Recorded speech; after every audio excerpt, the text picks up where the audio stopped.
AI for divorcing my wife after she got drunk and humiliated me?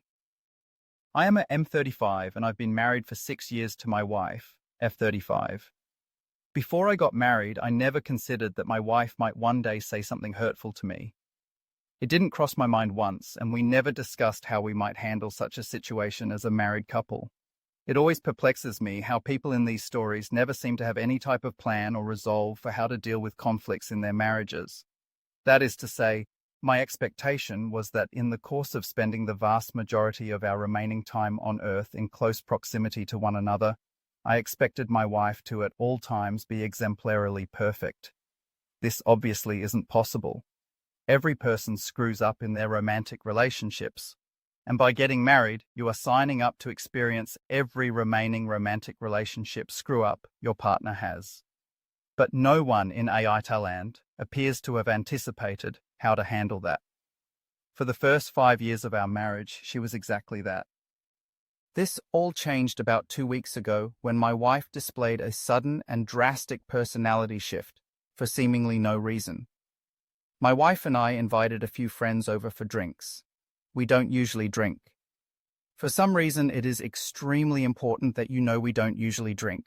Seriously, go back and look at all the AETA stories about drunk wives embarrassing their husbands, and every single one includes this odd detail ensuring the reader that the couple usually doesn't drink.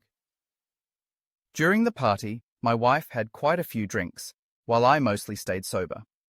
By midnight, she was pretty drunk and had settled onto the couch next to her sister. These stories nearly always contain the wife character getting noticeably more drunk than the husband character, and the wife character settling in closely with another drunk woman or another drunk man.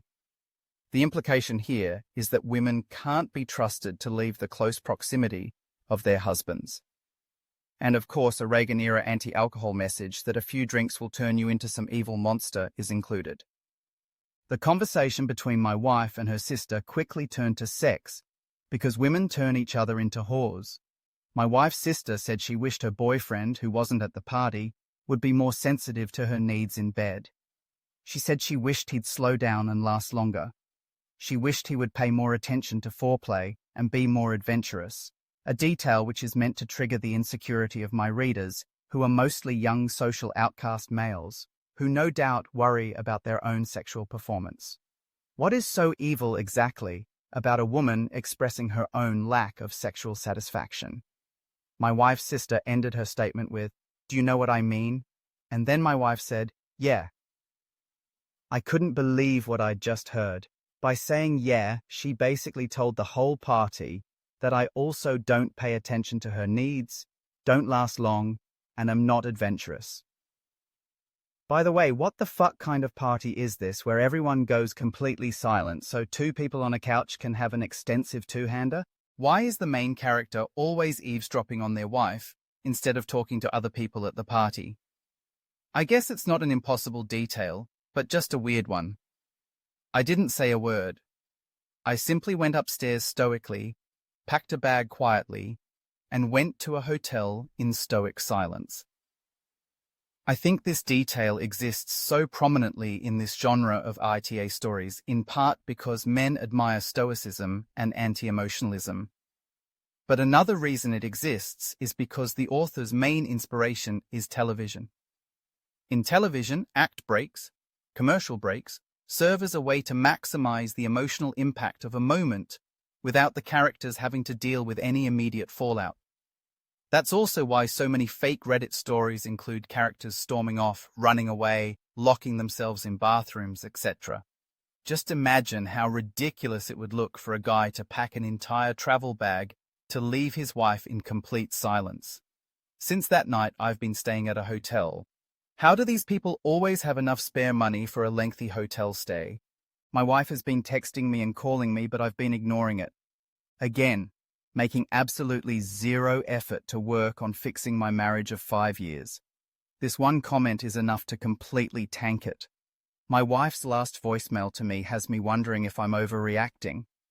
In it, she said that marriage is hard because it's long.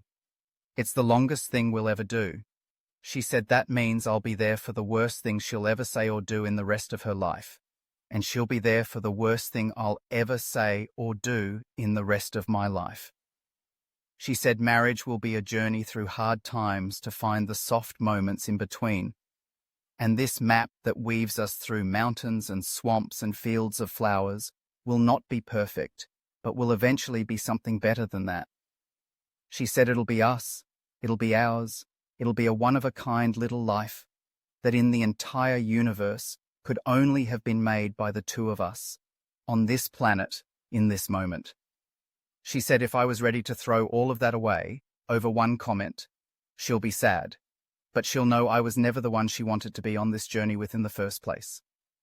So Reddit, IETA, for anyone who's never been to this sub before, this is a shit post. It's not real.